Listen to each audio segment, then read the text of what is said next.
Bienvenidos al debate Futuro Económico con el candidato a diputado a la Asamblea Nacional, Tony Bosa. Este será un espacio para la exposición y el planteamiento de ideas desde el respeto y la tolerancia. Recordemos que este 6 de diciembre se estarán eligiendo 277 nuevos diputados para el Poder Legislativo venezolano, para los cuales están participando 14.400 candidatos. Quiero compartir con ustedes de inmediato parte de la reseña curricular del candidato a la Asamblea Nacional por el Circuito 7 del municipio de Maracaibo, Tony Bosa, que corresponde a las parroquias Cecilio Acosta, Cristo de Aranza y Cacique Mara. Tony Bosa es economista, es egresado de la Universidad del Zulia, donde fue presidente de la Federación de Centros Universitarios. Fue diputado al extinto Congreso de la República, donde impulsó la Ley de Asignaciones Especiales, asesor de la República. Asimismo, es exdirector general de la Alcaldía de Maracaibo.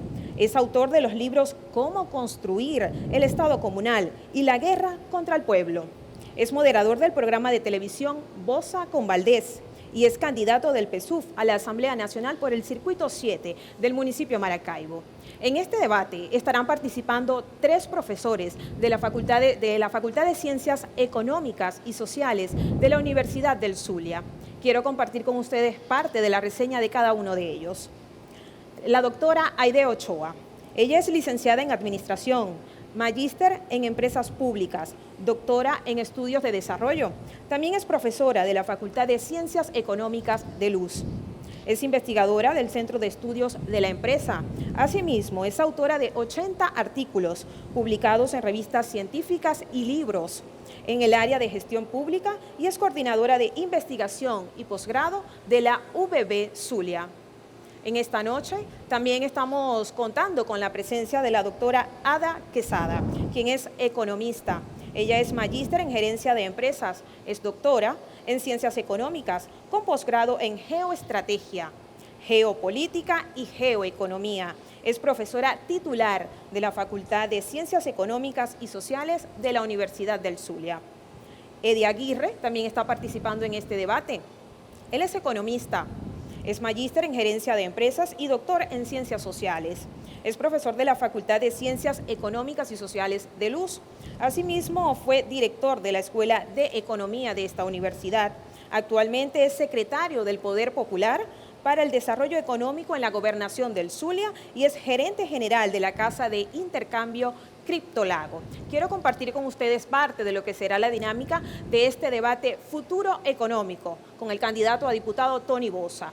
Cada uno de los participantes tendrá 1 minuto para hacer la pregunta, es decir, los profesores, cada uno tendrá 1 minuto para realizar una pregunta. A su vez, tendrá 3 minutos el candidato para hacer la respuesta. ¿Cuál es la dinámica? Pregunta, respuesta. También hay oportunidad para réplica por parte de los profesores y por parte del candidato también tendrá participación para hacer una réplica a esa que haga cada uno de los profesores. Es importante también que cada uno de los actores que están dentro de este debate Futuro Económico cumpla los tiempos y se mantenga constante en lo que es el tema de cada uno de los segmentos. En este primer segmento, el tema será el petro y el salario. Comenzamos con la profesora Aide Ochoa. Buenas noches. Bueno, complacida de estar aquí en este debate con Tony y los compañeros del panel, así como los estudiantes que van a intervenir. Yo creo que Tony tiene cualidades importantes para llegar a la Asamblea en este momento tan crucial. Tiene cualidades profesionales, políticas y humanas, que eso es bien importante. Voy a comenzar con el tema del petro. El petro fue anunciado o introducido por Chávez en el contexto de la crisis del 2008. Lo planteó en 2 momentos. Un momento fue como posibilidad del intercambio comercial y financiero en la región. También estaba planteado que fuese el Sucre. Y el otro momento fue como posibilidades de intercambio del petróleo en el marco de países de la OPEP. En uno y otro caso no caminó la propuesta de Chávez. Eso fue en el 2008-2009, el contexto de la crisis del 2008. Es el 2017 cuando reaparece firmemente como propuesta por el presidente Maduro y ahora como criptomoneda. El aparece como una propuesta, como una criptomoneda en noviembre del 2017. Pero yo particularmente creo que hasta ahora el petro está en agenda, pero no hay una política pública del petro. Un minuto a la pregunta. Y en ese sentido creo que tiene mucho que aportar Tony en la Asamblea Nacional, porque a él le apasiona el tema del petro. Y la política pública hay que formularla desde la Asamblea Nacional en primera instancia. La pregunta sería, ¿qué aportarías tú para que el petro, para que se formule una política pública del petro que desplace al dólar y fortalezca al bolívar? Esa es la pregunta. Bueno, primero darle las gracias, profesora Aide Ochoa, al profesor Aguirre, a la profesora Ada Quesada por estar aquí con nosotros y bueno, permitir este debate interesante. Fíjense, el petro yo lo comparo con una especie de motor. Ustedes han visto esas películas de los que hacen intervenciones de automóviles y agarran un motor y lo desarman y después lo agarran y todas las piezas, algunas las ponen nuevas, otras las reparan y luego arman ese motor. Y ese motor tiene mucho poder, pero en el instante en que lo van a encender, por lo general nunca enciende. Siempre tienen que hacer algunos ajustes, siempre tienen que arreglar algo de lo que tiene que ver con la articulación interna de esas piezas. El petro es una herramienta muy poderosa, por varias razones, que tienen que ver con su propia constitución como herramienta y con el momento histórico que está viviendo la humanidad. En este momento hay una especie de quiebre, yo no sé si ustedes comparten conmigo esta visión, del sistema financiero internacional, que está implicando poner en duda, poner en cuestionamiento toda la forma como se abordó una realidad que tiene funcionando un poco más de 100 años, quizás menos con los acuerdos de Bretton Woods, pero en líneas generales un siglo pasó con un sistema financiero basado primero en el soporte de las monedas con valores reales, en este caso oro, plata, y después lo que llaman la moneda fiat, es decir, una moneda que no tiene respaldo, pero que opera en el mercado porque sirve como medio de pago para intercambiar. ¿Qué le falta al petro? ¿Qué es lo que creemos que nosotros debemos impulsar en este nuevo periodo parlamentario y en conjunto, porque no solamente es una tarea del parlamentario, de la Asamblea Nacional, sino también del Ejecutivo y del pueblo? Bueno, yo creo que el petro necesita constituirse en dos elementos fundamentales o dos funciones fundamentales. La primera, que ya la decretó el presidente Nicolás Maduro el 20 de agosto de 2018, un medio de pago universal. Lo propuso, lo ancló al salario, más la realidad, y esto hay que reconocerlo de forma autocrítica, es que ese anclaje que el propio presidente planteó no funcionó en la práctica, porque el anclaje implica que el petro se tenía que mover al mismo ritmo del mercado internacional de las divisas que representaban aquellos commodities o bienes materiales que están soportando al petro, que le dan soporte, que es el petróleo, el hierro, que es el oro, que es el diamante, que le dan, es la cesta de productos que le dan el valor de mercado al petro. Fíjense, esta fórmula funcionó, no es igual, tiene algunos elementos parecidos en Brasil en el año 93, que fue con el real. La propuesta del real, que al principio era una moneda virtual, actualmente es la moneda oficial de la República Federativa del Brasil, era un referente para anclar el salario. La gente ganaba tasado en reales, pero cobraba en cruceros. ¿Cuál era la ventaja del real? Que el real se indexaba. El real estaba atado al mercado internacional.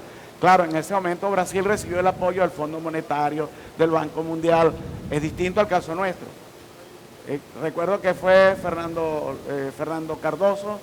Enrique Fernando Cardoso, quien hizo esta política y que luego fue presidente del Brasil. En ese caso hubo una política destinada a recuperar el capitalismo brasileño. Nosotros estamos nadando contracorriente. Tenemos un petro que nació en el 2017, diciembre de 2017, agosto de 2018, se le ampliaron las funciones a medio de pago anclado al salario. Y para terminar, apenas no había nacido bien cuando el 19 de marzo, como dice la canción, el Departamento de Estado lo declaró una amenaza también y lo sancionó e impide que el mundo lo asuma.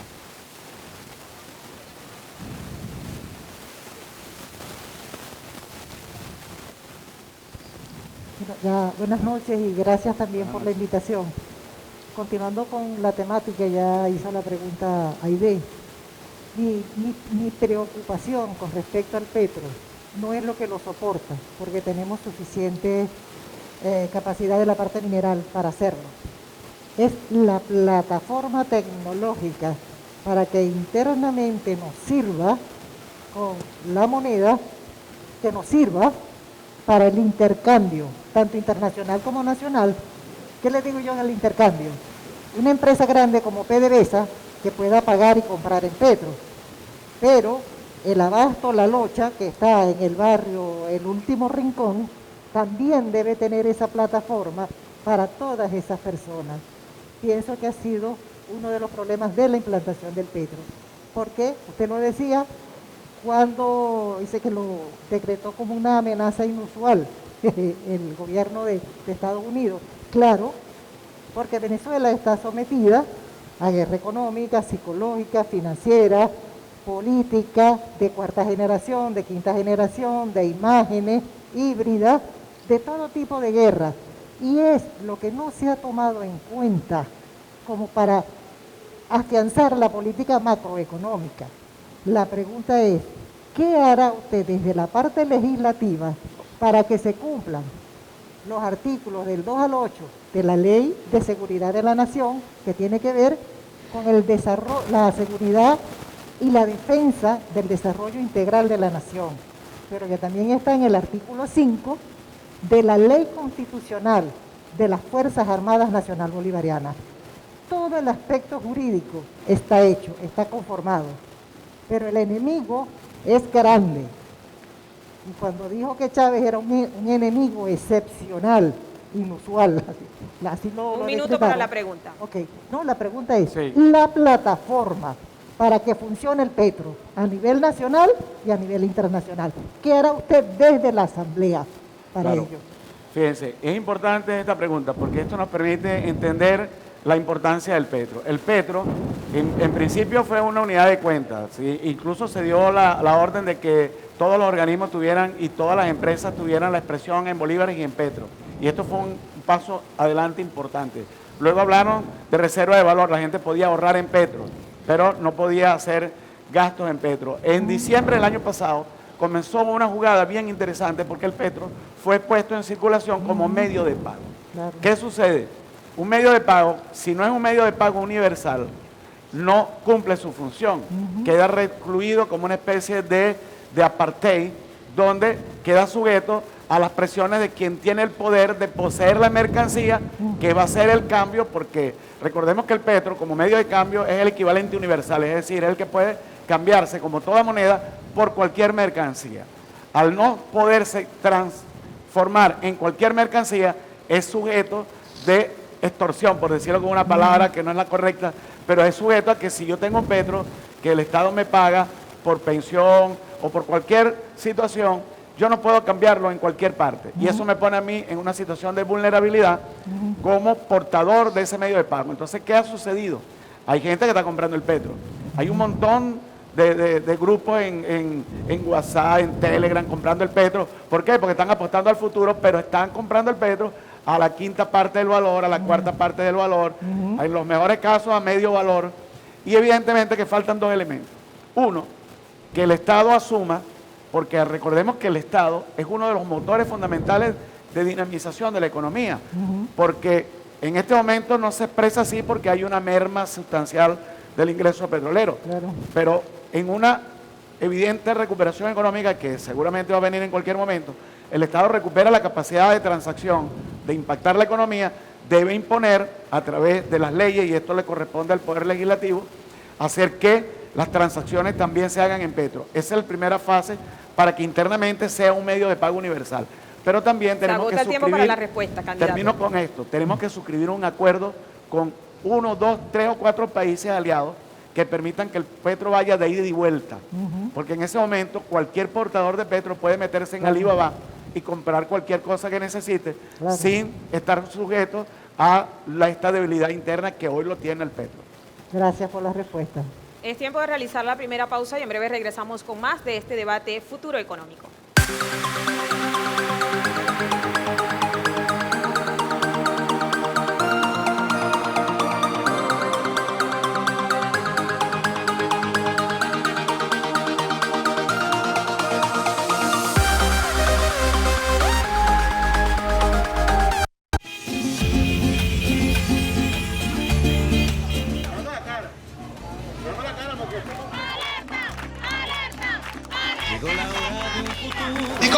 revolucionario en la Asamblea Nacional y acompañándome a mí, dando la cara día a día con ustedes en sus luchas, en sus batallas y a partir del 6 de diciembre en sus victorias. 3 de noviembre comienza a renacer la esperanza de desplazar a quienes hoy están en la Asamblea, de rescatar esa Asamblea, ponerla al servicio del pueblo, hacer leyes que permitan que nosotros podamos recuperar la capacidad adquisitiva del pueblo, el salario, el ahorro, la tranquilidad de la familia. Venezuela, digamos presente. Desde la sede del Rectorado Nuevo de la Universidad del Zulia continuamos con este debate futuro económico y queremos saludar a los presentes acá en este debate. Entre ellos está el doctor Carlos Silvestri, quien es coordinador de despacho del Vicerrectorado Administrativo. También queremos saludar al doctor Clotilde Navarro, quien es vicerrector administrativo de Luz, al magíster Joel Cedeño, representante del Ministerio de Educación Universitaria ante el Consejo Universitario de Luz. También está con nosotros lo que tiene que ver con el universitario Alexander González. Él es representante estudiantil ante el Consejo Universitario de Luz. Igualmente está con nosotros Nelson Araujo, quien es secretario de Asuntos Laborales de la Gobernación del Estado Zulia. Queremos también saludar con mucho agrado la presencia del Poder Popular de las parroquias del Circuito 7 de Maracaibo. Ellos son de la parroquia Cacique Mara, Cecilio Acosta y Cristo de Aranza, que nos están acompañando en este debate, y por supuesto a la dirigencia estudiantil de las universidades del Estado Zulia. Gracias por estar con nosotros en este debate futuro económico. Continuamos en este momento con las preguntas con el doctor Eddie Aguirre en el tema que tiene que ver con el petro y con el salario mínimo.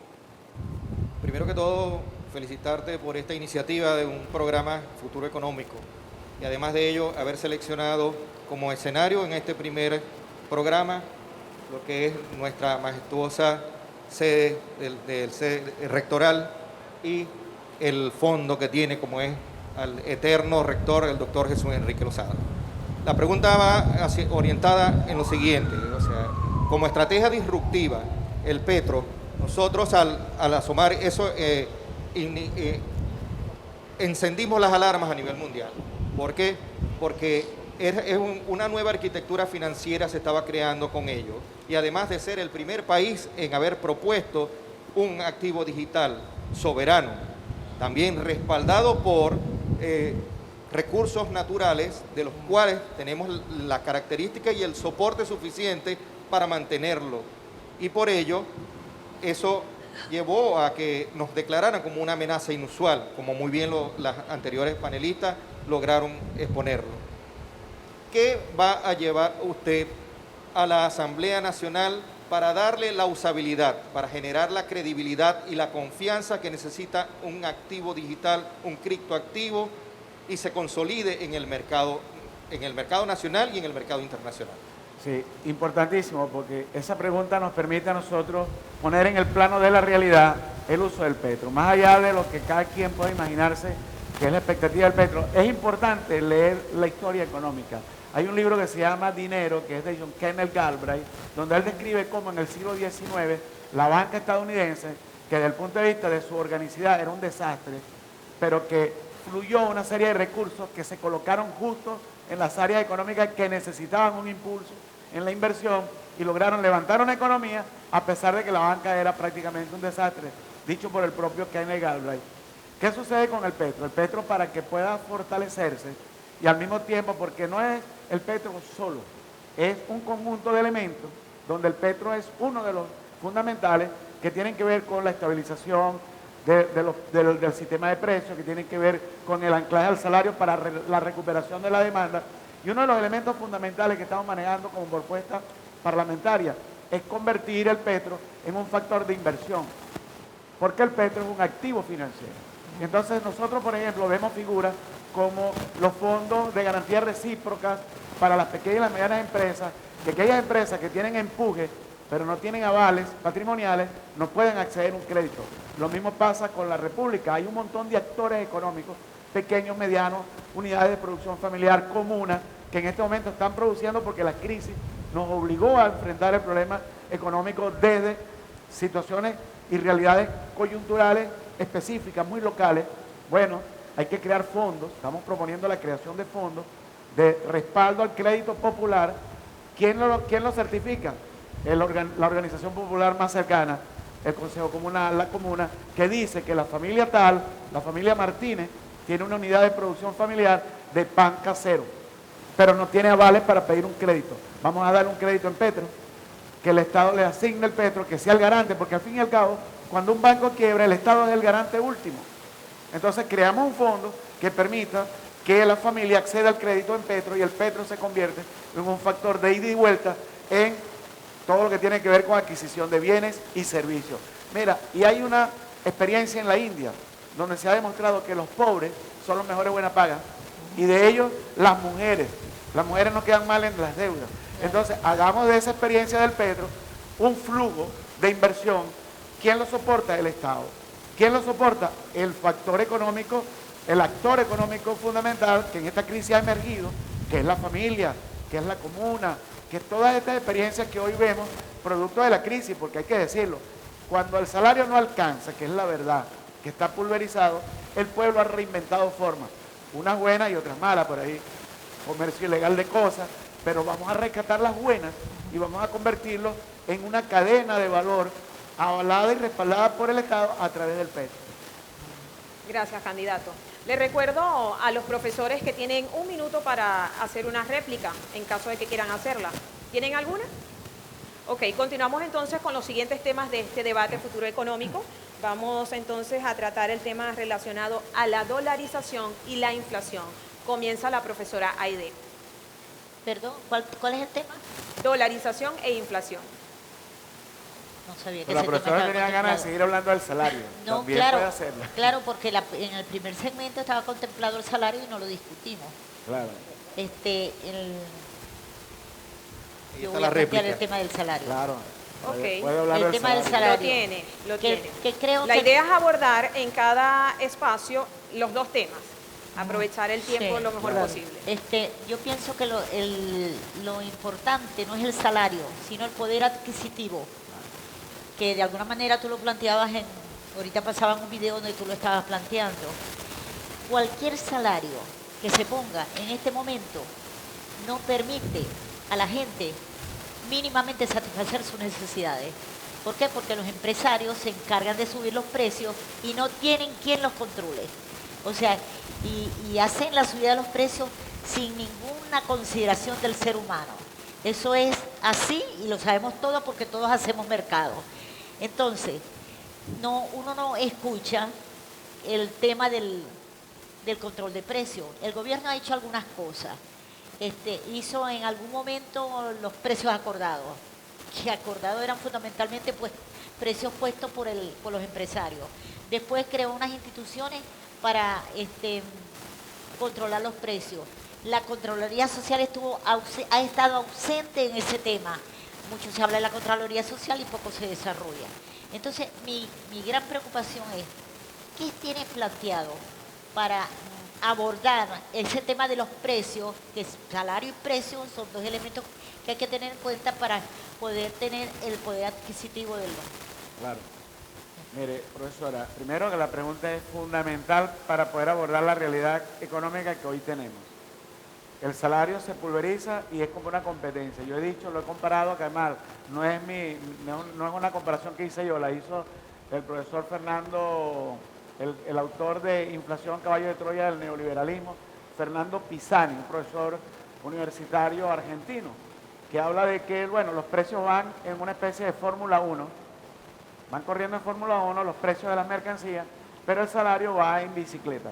En estos días yo le decía en una asamblea popular y me dijeron, no va en bicicleta, va en tortuga. Y entonces, y otro dijo, no, en tortuga coja, porque es una forma de comparar que realmente el salario está en una lógica distinta al resto del sistema de los precios.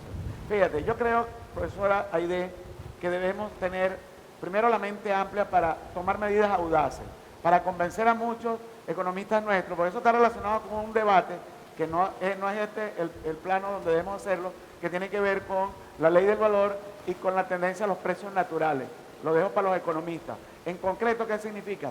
Hace 5 años atrás, la depreciación de la moneda es tan bestial que la gente no se acuerda de la relación de cuál ha sido el quantum de deterioro de la moneda. ¿Y cómo lo resuelve la gente?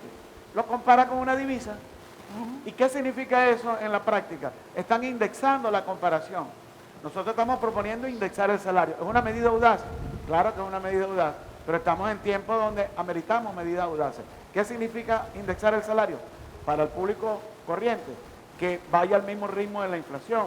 Y esto puede generar más inflación en lo absoluto, porque hay una descompensación. Mientras unos factores de la producción están captando una buena parte del producto, hay otro que se queda rezagado. Y allí, cuando uno dice aumentar el salario, yo estoy en desacuerdo con el concepto. Ni siquiera estamos elevando el salario, apenas estamos compensando el salario. Porque ni siquiera podemos decir que haya un aumento salarial, porque tendría que haber un equilibrio, una posición de equilibrio, donde la retribución a los factores económicos, el capital financiero, el capital industrial, etcétera, la renta, y el trabajador, el salario, estuvieran en un punto de equilibrio. Yo aumento el salario, ok, pongo como que al asalariado en ventaja. No, apenas estoy tratando de compensar una distorsión que ha deteriorado profundamente la capacidad adquisitiva, que creo que es el concepto correcto. No el salario, es recuperar la capacidad adquisitiva. Y en eso estoy totalmente de acuerdo con usted, profesor. Gracias, candidato. Abordado el tema del salario mínimo, entonces continuamos, profesora Aide, con el tema de la dolarización y la inflación. Tiene usted el derecho para hacer la primera pregunta. Claro, sin lugar a dudas, la dolarización ha contribuido a la inflación. Es decir, existe de hecho una dolarización. El gobierno no ha decretado la dolarización, que sería terrible. Sobre esto hay unos trabajos de Pascualina Curcio bien interesantes respecto al daño que sería para el país desde el punto de vista simbólico dolarizar. Entonces, hay que atacar el problema de la dolarización. Ahí puede contribuir el petro, de lo que hablamos inicialmente, y de alguna manera el ataque a los precios, la elevación de los precios que constantemente hacen las empresas. ¿Cuál sería la pregunta? La pregunta sería, ¿qué tienes previsto hacer para atacar el proceso de dolarización que se ha instalado en el país? Claro. Fíjese, realmente sí hay una masificación del uso del dólar como medio de intercambio, como medio de pago, eso es indudable. No hay una dolarización formal porque el Estado no ha perdido su capacidad de señoreaje, que es lo que llaman los economistas, la potestad que tiene el Banco Central de crear dinero propio, de crear dinero soberano. Y tan es así que nosotros tenemos, además del bolívar, el petro, que también es dinero creado por la República, aunque no sea directamente por el Banco Central. Pero es una manera de seguir teniendo soberanía monetaria. Fíjense, hay dos maneras de abordar el análisis. Primero, entendiendo desde el público común, cuando alguien dice, no, que quieren que dolarice, es porque hay una desesperación y ven que el dólar es como que lo que le permite, no como dólar, sino como divisa, preservar un poco su capacidad adquisitiva en el tiempo.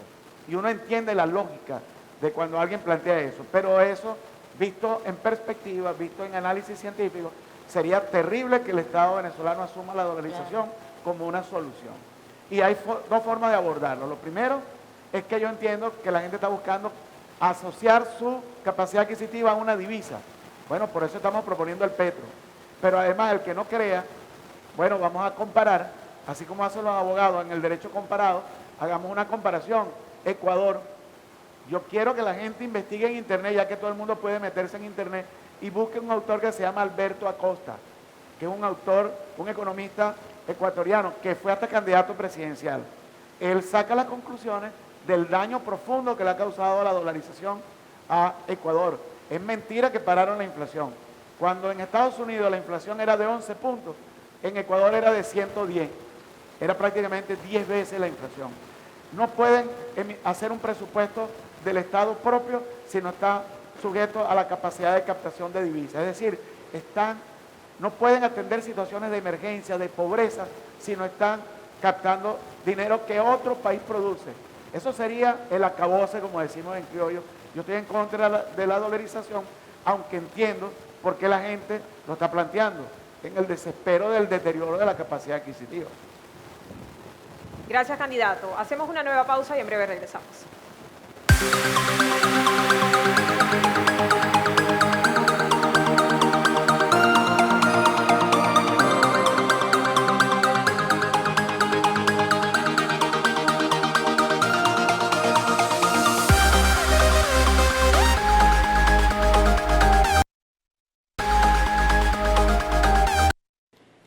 seguir con nosotros en este programa especial Futuro Económico. Tiene la palabra el profesor Eddie Aguirre.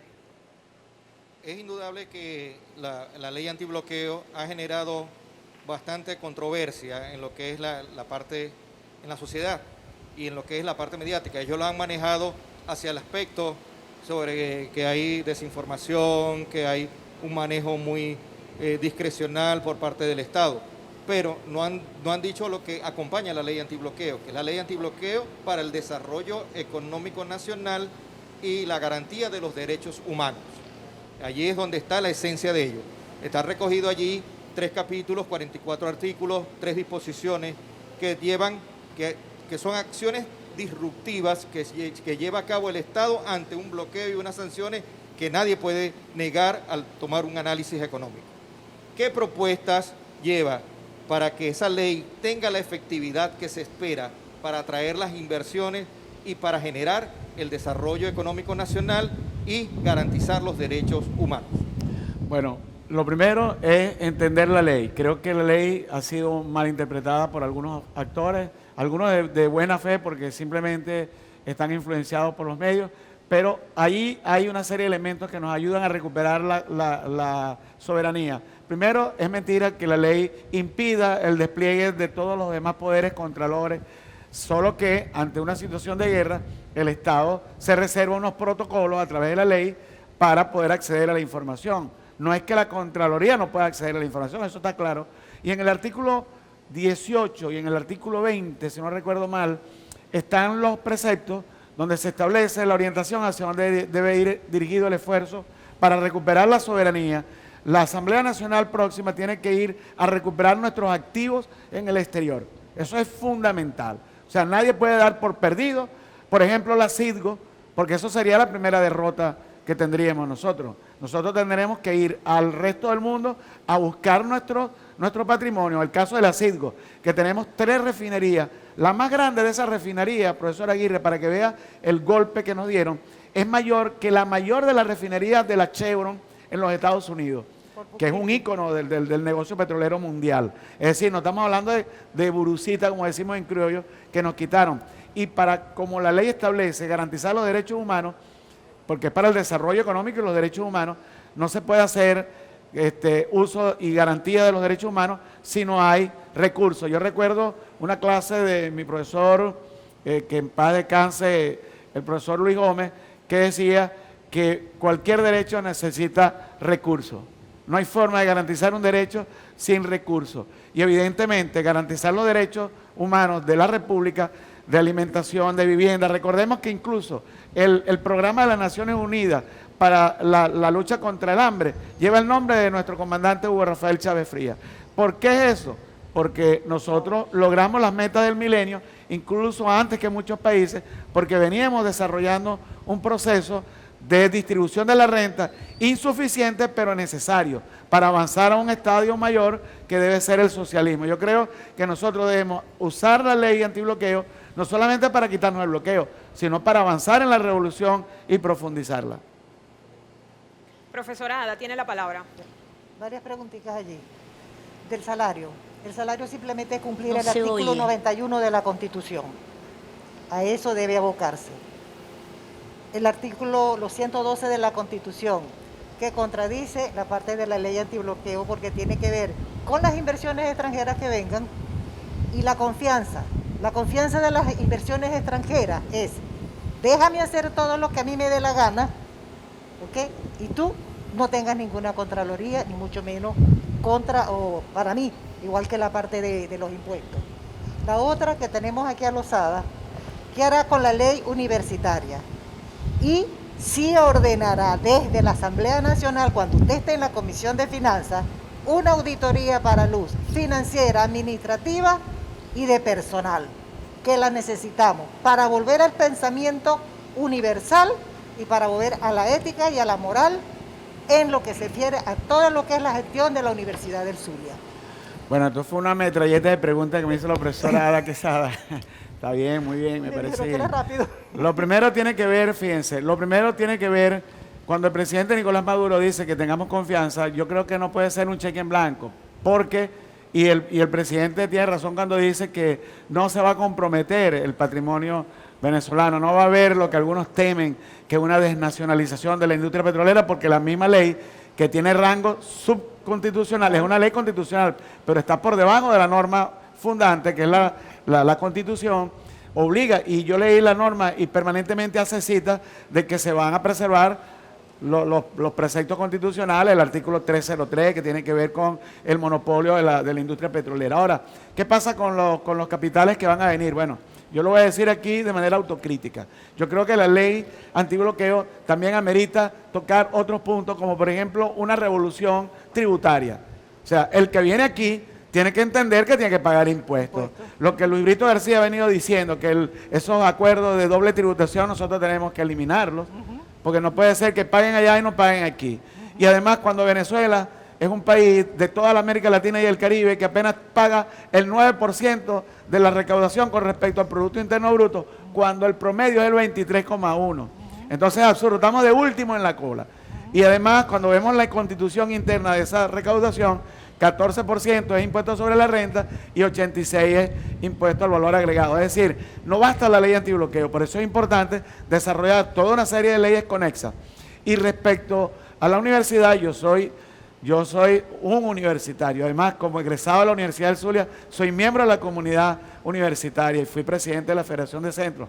Yo creo que sí, que todo lo que implica uso de recursos públicos debe ser transparentado. Y nadie puede ponerse bravo por eso. Eso no implica un irrespeto a las universidades. Yo soy amante de la Universidad del Zulia. Yo quiero que esta universidad se fortalezca y vamos a hacerlo juntos. Yo creo que debemos dar un debate bien profundo también respecto a las universidades. Candidato, es tiempo de escuchar la participación de los estudiantes universitarios. Le damos la palabra a Leandro Gil. Él es estudiante de Ingeniería en Refinación y Petroquímica de la UBB. ¿Aló? Sí. Sí. Ok, antes que todo, primero un saludo al señor Tony Bosa, la profesora Ada Quesada, a la profesora Aide Ochoa, un saludo desde acá de la Universidad Bolivariana, estudiante. Y una pregunta fundamental que, bueno, para nosotros y muchos de los que hacemos vida en esta comunidad universitaria y los que somos parte también de una sociedad, en la cual también hacemos vida, la pregunta es fundamental y es el tema de la confianza. La confianza en nuestras monedas, porque si bien es cierto, se ha perdido la confianza sobre nuestras monedas y es un tema a desarrollar. Ahora, la pregunta que nosotros nos abocamos a desarrollar es cuáles son los mecanismos que usted como candidato a la Asamblea Nacional, cual nosotros apoyamos rotundamente, cuáles son los mecanismos que podemos desarrollar para garantizar la confianza en nuestras monedas, ya que existe un valor paralelo que impone el mercado informal. Y ese valor paralelo que impone el mercado informal, nosotros lo vemos así, todavía se impone ante el valor de nuestras monedas, y eso incluye el tema del petro.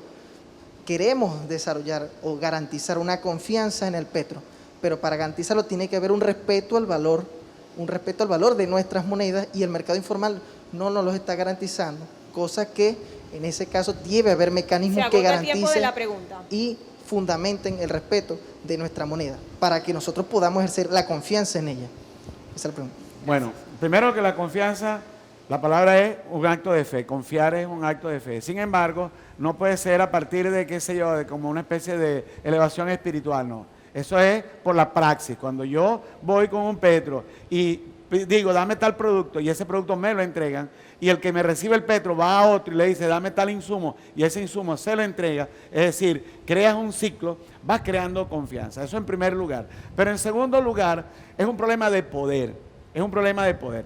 No se puede decretar, porque como lo dijo la profesora Aide Ochoa, podemos decretar precios acordados y no va a funcionar. Tiene que generarse un mecanismo metabólico. ¿Y cuál es el mecanismo? Lo expliqué en la anterior intervención. Tiene que ver con que sea un mecanismo de pago universal, que lo acepten en lo interno y lo acepten en lo externo. Y eso implica un convenio con un país poderoso como China o como Rusia, que al aceptarlo a ellos, hermanos, lo acepta el bodeguero de la esquina y lo acepta el que vende el pernil y lo acepta todo el mundo. es un problema de construir la confianza a partir de acciones concretas de intercambio económico. Bien, ahora tiene la palabra el estudiante Neptalí Salones, estudiante de metalurgia. Buenas noches, candidato, saludos. Un placer. Primero, felicitarlo por esta gran iniciativa de abrir un debate en la alma mater del Estado Zulia, en Luz. Y sobre todo darle la participación a todos en todos los distintos ámbitos. Hay una realidad, candidato, que estamos viviendo en todo el sector universitario, que bueno, gran parte de nuestra población egresada están inmigrando hacia otros países, ya que creen que el salario mínimo en Venezuela no da abasto para vivir. La pregunta, desde la Asamblea Nacional, ¿qué planea en concreto para que los trabajadores venezolanos tengan un salario en términos real valorizado a la actualidad del país? Y no solamente un salario, sino solamente llevarlo a la tabla de profesionalización de cada uno, porque sabemos que las tablas están desfasadas a la realidad que estamos viviendo. Bueno, fíjate, gracias por la pregunta, hermano, y bueno, me siento identificado con ustedes porque yo vengo de ese movimiento, el movimiento estudiantil. Este rectorado no lo conocía el viejo, que hasta llegamos a vivir allí. Fíjate, ¿qué sucede en el caso, por ejemplo, de lo que tiene que ver con el salario? El salario primero está pulverizado. Eso es lo primero, reconocer. Cuando uno hace un diagnóstico, cuando un médico hace un diagnóstico de un enfermo, tiene que diagnosticar la enfermedad y diagnosticarla correctamente. Pero esa destrucción del salario, que tiene que ver con los procesos de hiperinflación que se han producido en los últimos tiempos, que la profesora Pascualina Curcio los ha cuantificado de manera ejemplar, tiene que ver precisamente con la distorsión cambiaria. No es un problema de exceso de liquidez, y ahí hay que poner en auto al propio Banco Central de Venezuela, que se equivoca cuando amplía el encaje legal y seca la liquidez, que al mismo tiempo publica una tabla Excel donde dice que la liquidez al 30 de noviembre es de 277 billones de bolívares, que es decir, que tú la puedes recoger a la tasa actual con menos de 400 millones de dólares, cuando el Banco Central tiene en reservas internacionales un equivalente a 6.300 millones de dólares. ¿Qué quiere decir esto? Que yo puedo ampliar la liquidez de 15 veces y todavía hay respaldo en el Banco Central. ¿Qué es lo que se trata? Nosotros estamos proponiendo concretamente un petro de salario mensual. Eso significa 84 millones si abordamos la administración pública y los pensionados, que son 7 millones de personas, como un experimento para ir hacia el resto de la población, que ya el sector privado por fuera de la ley está reconociendo pagos, y es la verdad. Entonces tenemos que ser audaces en la toma de decisiones.